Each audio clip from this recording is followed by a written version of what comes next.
आमदार अपात्र सुनावणी पूर्ण झाली, निकाल झालेला आहे। मात्र आता राष्ट्रवादीचे दोन्ही गट तुमच्या विरोधात न्यायालयात गेलेले आहेत। अजित पवार गटाने हायकोर्टमध्ये तर शरद पवार गटाने सुप्रीम कोर्टमध्ये धाव घेतलेली आहे। दोन्ही गट नाराज आहेत तुमच्या निर्णयावरती, काय प्रतिक्रिया आहे? सहसा निर्णय दिल्यानंतर एका गटाला न्याय मिळाला असतो आणि दुसऱ्या गटालाही न्याय मिळाला असतो, तरीही आपल्या ज्युरिस्प्रुडन्समध्ये एखाद्या निर्णयाविरुद्ध न्यायालयात दाद मागणं हा त्या व्यक्तीचा अधिकार आहे आणि त्यामुळे तो अधिकार बजावण्यापासून मी काय त्यांना थांबवू शकत नाही आणि थांबवायची गरजही नाही। मी जो निकाल दिलेला आहे तो घटनेला धरून घटनेत दिलेल्या तरतुदीनुसार या संदर्भातले जे सगळे नियम आहेत त्याच्या अनुसार आणि माझ्यासमोर जे पुरावे सादर केले गेले होते त्याच्या आधारावरती मी हा निर्णय दिलेला आहे। हा निर्णय अत्यंत शाश्वत आहे। यात निर्णय देण्यापाठची कारणं आणि वस्तुस्थिती या संदर्भात माझ्या निर्णयात पूर्ण त्याचा उल्लेख केला गेला आहे। त्यामुळे माझ्या मते हा लीगली टेनेबल आणि जस्टिफाईड निर्णय आहे आणि मला वाटत नाही याच्यात कुठच्याही प्रकारची घटनाबाह्य अथवा नियमबाह्य किंवा कुठच्याही प्रकारची इल्लिगॅलिटी या निर्णयात दिसते। शरद पवार गटाचे जितेंद्र आव्हाड याआधी तुम्हाला धृतराष्ट्र बोलले होते, आता पुन्हा म्हटले की त्यावेळी धृतराष्ट्राला सल्ला देण्यासाठी संजय होता, या धृतराष्ट्राला थेट वरतून स्क्रिप्ट पाठवली जाते। वारंवार तुमच्या निकालावरती कुठेतरी संशय। शेवटी काय आहे, जेव्हा आपण ह्यापूर्वी बघितलं आहे की एखाद्या संस्थेला एखाद्या पक्षाला आपल्या विरुद्ध निर्णय आला की त्या संस्थेबद्दल अशीच शंका आणि अशाच काहीतरी चुकीची भाष्य करणं हे आपण सातत्याने बघितलं आहे। हायकोर्टाने जर त्यांच्या विरुद्ध दिलं तर हायकोर्टाबद्दल बोलणार, सुप्रीम कोर्ट त्यांच्या विरोधात जर निर्णय दिला तर सुप्रीम कोर्ट संदर्भात बोलतील, जर इलेक्शन कमिशनने त्यांच्या मनाविरुद्ध निर्णय झाला असेल तर इलेक्शन कमिशनवरती शंका उपस्थित करणं। त्यामुळे अध्यक्षांवरती पण त्यांनी असं जर बोलले असतील तर त्यात काय मला नवल वाटत नाही। सर, मिलिंद देवरा, अशोक चव्हाण यांच्या पाठोपाठ अनेक काँग्रेसचे नेते आमदार आहेत ते भाजपच्या वाटेवर असल्याची चर्चा आहे। काल तुमच्यासोबत काँग्रेसचे मुंबादेवीचे आमदार अमीन पटेल दिसले होते, सातत्याने तुमच्यासोबत असतील किंवा भाजपच्या नेत्यांसोबत ते व्यासपीठावर दिसत आहे, काय अर्थ काढायचा? नाही बघा, अलीकडच्या काळात जर का अनेक नेते मंडळी किंवा कार्यकर्ते हे भारतीय जनता पार्टीच्या कडे आकर्षित होत असतील तर त्याच्या पाठचं कारण आपल्याला जाणून घेणं आवश्यक आहे की भारतीय जनता पार्टीने एक मजबूत नेतृत्व आणि एक खंबीर देशाला खंबीर पुढे नेण्याचं काम केलेलं आहे आणि त्यातून देशातला सामान्यातला सामान्य माणूस प्रभावित आहे या चांगल्या कार्याने। आणि प्रधानमंत्री नरेंद्रजी मोदी असतील यांच्या नेतृत्वाबद्दल या देशात कोणालाही शंका नाही आहे आणि त्यामुळे त्यांच्या नेतृत्वाशी आकर्षित होऊन अनेक लोकांना आज भारतीय जनता पार्टीशी स्वतःला जोडायचं आहे आणि ते चांगलं काम आहे।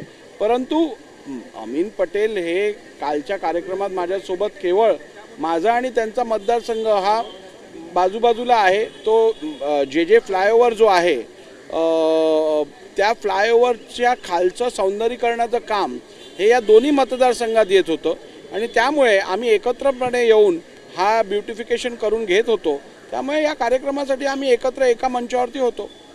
राहुलजी, तुमच्यावर वारंवार एक आरोप केला जातो की तुम्ही सर्व पक्ष फिरून आलेला आहात आणि आता त्या पक्षाची भूमिका घेऊन तुम्ही हा सगळा निकाल वगैरे देता। नाही, कसं आहे, मी आपल्याला आत्ताच सांगितलं की निर्णय प्रक्रियेवरती दबाव टाकण्यासाठी हेतुपुरस्पर असे अनवॉरंटेड किंवा कुठच्याही प्रकारचं ह्या वादाशी कुठचाही संबंध नसलेल्या गोष्टी वारंवार बोलल्या जात होत्या। परंतु मी आपल्याला सांगितलं यापूर्वीही, जर का माझा निर्णय चुकीचा असेल किंवा कोणाच्या प्रभावाशाली खाली घेतलेला असेल तर त्यांनी दाखवून द्यावं माझ्या निर्णयात काय नेमकं चुकलं आहे। लीगली माझा निर्णय टेनेबल आहे हे त्यांनाही माहिती आहे।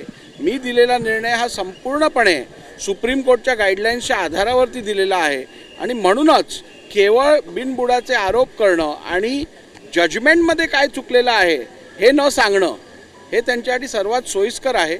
परंतु मला खात्री आहे मी दिलेला निर्णय अत्यंत शाश्वत आणि अत्यंत लीगली टेनेबल आणि जस्टिफाईड आहे, त्यामुळे याच्यात कुठचाही बदल होणार नाही। राहुल जी, आपके खिलाफ एनसीपी की दोनों पार्टियां जो है अदालत में चली गई है, क्या कह रहे हैं, क्या कहना है? देखिए, अदालत में जाना हर एक व्यक्ति का अधिकार है यदि किसी को किसी ऑर्डर से वो असंतुष्ट है, उसे यदि लगता है कि उसका फंडामेंटल राइट इससे अफेक्ट हुआ है, तो वो अदालत जा सकता है। उस पर ना मैं रोक डाल सकता हूँ ना आप डाल सकते हो। लेकिन अदालत में याचिका दाखिल की यानी मेरा निर्णय गलत हुआ है, इसका मतलब ये नहीं होता। मेरा निर्णय ये लीगली टेनेबल, सस्टेनेबल और जस्टिफाइड निर्णय है। ये निर्णय मैंने संविधान में जो प्राविधान है उनके आधार पर, जो विधानसभा के इस विषय के नियम है उनके आधार पर, मेरे सामने जो एविडेंस रखा गया था उसके आधार पर लिया गया निर्णय है। और ये निर्णय देते वक्त मैंने सुप्रीम कोर्ट के फैसले का हर एक पॉइंट का रेफरेंस दिया है और वो कैसे जस्टिफाई होता है इसके बारे में भी मैंने अपने निकाल में निर्णय में बताया है। और इसीलिए मैं समझता हूँ केवल निर्णय प्रक्रिया के ऊपर प्रभाव डालने के लिए ऐसे आरोप किए जाते हैं, लेकिन मैं ऐसे आरोपों से प्रभावित नहीं होता। मैं कानून के दायरे में रहकर जो प्राविधान है उसके आधार पर ही निर्णय देता हूँ। जहाँ तक आरोप करने का सवाल आता है, आप जानते हो जब इलेक्शन कमीशन ने किसी पार्टी के अपेक्षा के अनुसार निर्णय नहीं दिया तो इलेक्शन कमीशन के ऊपर गलत बयान किया गया, कोर्ट्स के ऊपर गलत बयान किया गया, स्पीकर के ऊपर गलत बयान किया। जो इंस्टीट्यूशन इनके मन के खिलाफ निर्णय देती है उस इंस्टीट्यूशन को ये टारगेट करते हैं। अमीन भाई आपके साथ दिखाई दे रहे, क्या इनकमिंग और बढ़ने वाली है? नहीं, देखिए भारतीय जनता, पिछले कुछ दिनों में हमने देखा है कि भारतीय जनता पार्टी के तरफ अनेक लोग काफ़ी सालों से आकर्षित हो रहे थे और इन्होंने प्रधानमंत्री नरेंद्र जी मोदी के नेतृत्व से प्रभावित होकर उनके नेतृत्व को पूरे देश में माना गया है, देश में सेलिब्रेट किया गया है।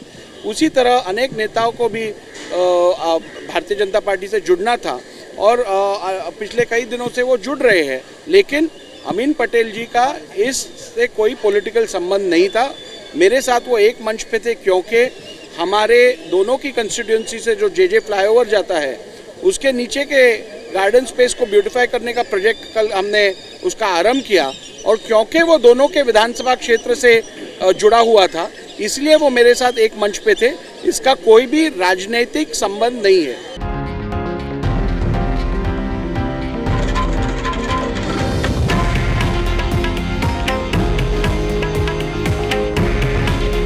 हे आहे देशातील नंबर 1 न्यूज नेटवर्क आणि आपण पाहत आहात TV9 मराठी। काळजी तुमची, हित महाराष्ट्राचं।